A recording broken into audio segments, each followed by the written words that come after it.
আমি এই দোকান থেকে বেরোলাম, দোকান বন্ধ করে একটু রুটি নিচ্ছি, তরকারি নিচ্ছি। তোমাদের সাথে আজ সকালে ব্লগটা কিন্তু দেওয়া হয়নি, তাই এখনই দিচ্ছি। তো এই তো রুটিগুলো নিচ্ছি, খাবো রাত্রে। দোকান থেকে বেরিয়েছি হিসেবে, ওই জন্য নিচ্ছি। তো তরকারি হচ্ছে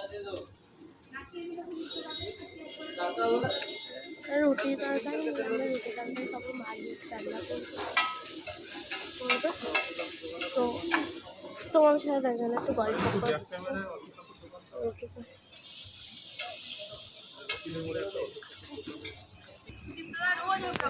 রুটি নিতে কথা বলছি, ওই জন্য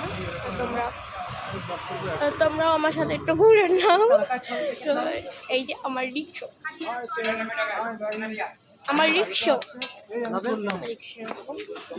তো চলো বাই।